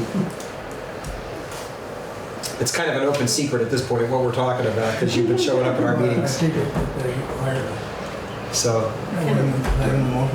the motion is that I am being authorized to work with the attorneys to craft the appropriate contract according to the terms approved by council. Hooray! Hooray is right.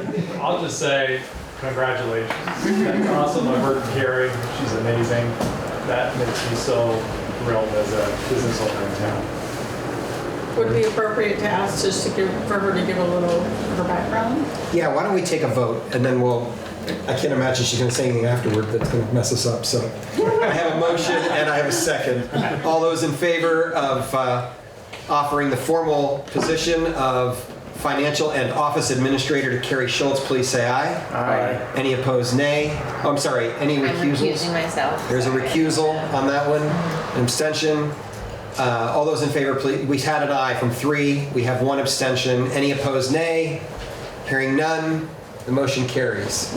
So Carrie, would you be willing to just say a word, maybe stand right where you are and just say a word about, just a little bit about your background and what brought you to Newport or your work background, whatever you want. Excuse me. So I'm originally from Texas. We moved up to Boston, I think in 2021, and then moved up to Newport from Boston. So I've been here, I think 3 years at this point, something around there. My work history is like primarily in market research for the past 8 or 9 years at this point. Doing a lot of project management of budgets, management of different departments, working on various projects of various budget sizes. And yeah, looking to do something a little bit different and kind of use that skill set a different way. Excited about the opportunity, and thank you. Thank you, Carrie. Thank you. So Carrie has a previously planned vacation on which she's leaving, for which she's leaving on Wednesday. When she gets back somewhere that following week, she'll announce to her current employer, and her start date will be August 25th. So we will have someone in that position by the end of August. Okay. Thank you again, Carrie. We're thrilled. All right, item 13 has been removed from the agenda with the understanding that we're going to invite comment in writing for anyone who would like to weigh in and offer their thoughts to council members regarding the nomination to Planning Commission.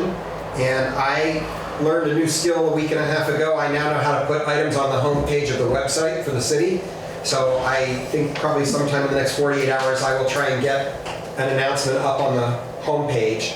Maybe as the Glen Road boil water notice comes down, I'll use that space to invite for written public comment. Now I'm dangerous because I figured out another thing I can do online. And the next item, I probably should have pulled at the beginning, although I put here that it might be postponed. And we are going to postpone item 14 because honestly, we just haven't had a moment to get to it. So we are not going to try and take on the vendor policy this evening. Then item 15, is there any comment? Oh, that was just background. Yeah. So item 15, this demands just a little bit of explanation. I finally found the reference on, I think it was February 17th. There was a council meeting that discussed this particular loan. What this is a revolving loan fund approval that was initially worked out, I believe in 2019, on the signatures of our treasurer clerk and our director of public works. And then because of COVID and a variety of other things, it was never actualized. This is a loan for, I believe it's $22,000, if I remember correctly. $20,200, thank you. And then in February, we spoke as a council and agreed that we wanted to give council approval to renew that opportunity, which was taking some significant negotiation from Frank Cheney, our grants administrator, to try and make sure that it was still actually even a valid possibility. And I remember that conversation well, and both Frank and I swear that we remember actually having a meeting later where we signed off on the documents for the Vermont Bond Bank to do this loan. But I have gone through all of the minutes since then, and I cannot find minutes where that's been signed, nor does the Vermont Bond Bank have them. They reached out to me in the last couple of weeks, about a week and a half or 2 weeks ago, and said, if you intend to do this, now's your moment, you're running out of time. And I said, oh, I thought we had already sent it, and so did Frank, and we've gone through all of it and can't find it. So honestly, what I'm doing, and just to be clear, this loan actually acts as a forgivable loan. If we take it and spend it in the way intended in the Department of Public Works, it will be forgivable by the Vermont Bond Bank. So there's no downside to taking this note that I can see, or that the council saw back in February when we discussed it. So all I'm really doing tonight, council members, is asking, now you've had a chance to look at it, it was in the packet again, or maybe for the first time, I don't know. But anyway, it was in the packet this time.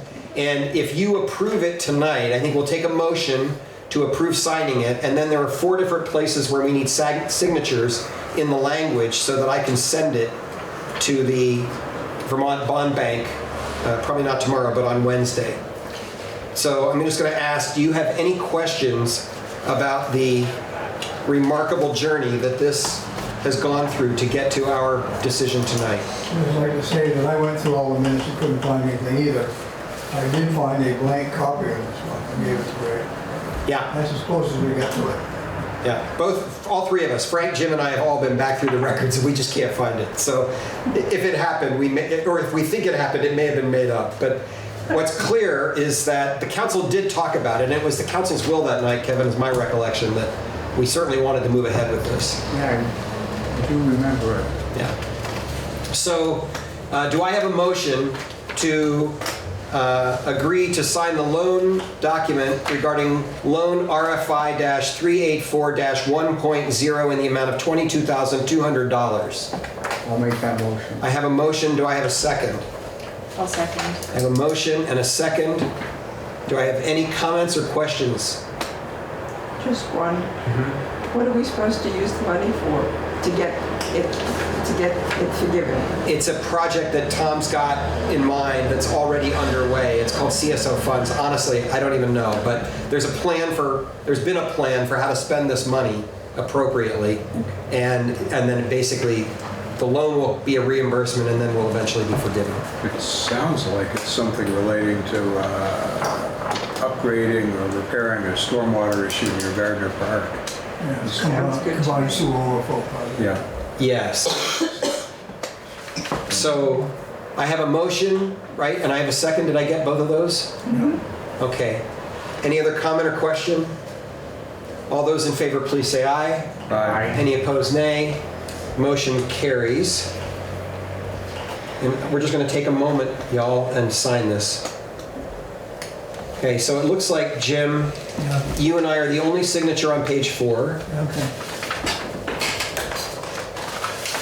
Then there is a signature. Just make sure I do this right. Here's on the second signature page.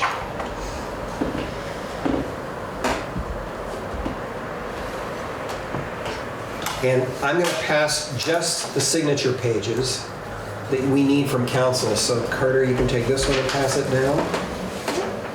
Then Jim, Exhibit C has a signature location for just the treasurer.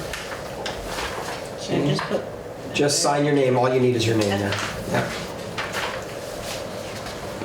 And I believe there's one more.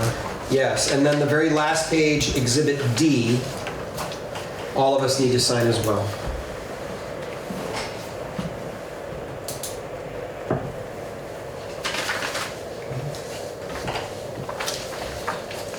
And Jim, let's see. Yeah. Let's just make sure we do this in the right order here. Okay, so your signature needs to happen first on page 4. If I just turn that off. Okay, there's your first signature.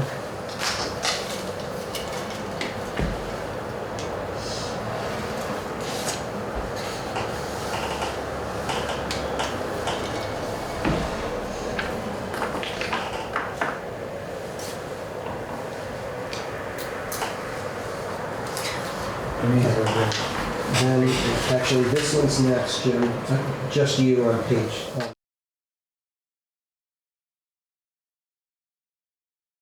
Meeting about the bike path and a connectivity study, and getting input from Derbians and Newportians will be really critical. And then Newportians? Newportians. And then there's I hope that doesn't stick. Obviously, it's past her bedtime. And then there's a double whammy. So at WOW, there's going to be 2 NVDA tables. One of them I'm going to be at, and it's going to be about the regional plan and getting input from the community. So that's one piece, but also related to the BB Spur Trail. So there will be QR codes. So anyways, your input and how we use and appreciate this community and what we want it to be better, from the water to how we use our public land, or not public lands, or private lands, and how that all encapsulates, plus water, like come on. So anyways, just some things. I'll post them online soon. Thank you. And I'll just say, there are posters available, and if you have a public spot, a business or a public spot you're headed to, and could post one of those posters to help us with the BB Spur survey, we'd be really grateful. Feel free to take one. Andrew? I have none, thank you. None. John? Kevin? No, thank you. Mr. Clerk? No. Okay. I just want to let the community know that I will be on vacation the 13th to the 23rd of August. The president will be here in the room for that meeting on, I believe it's the 17th or so, 18th, something like that. That second meeting in August. I intend to attend, but I will not be here in person. And I don't have any other new business. Old business, Carter? None. Andrew? No, thank. John? Mr. Clerk? And I have nothing. I want to note one last time, the public forum will be held Monday night, July 28th at 6 p.m. in a location that Andrew's going to figure out for us, hopefully tomorrow. And we'll let you all know. And do I have a motion to set the next regular meeting of the council for August 4th at 6 p.m. here in the council room? So moved. I have a motion, a second? Second. All in favor say aye. Aye. Any opposed, nay. Motion carries. Do I have a motion to adjourn? I'll make that motion. I have a motion, a second? Second. Any discussion? Hearing none, all in favor say aye. Aye. Motion carries. Thank you very much for another.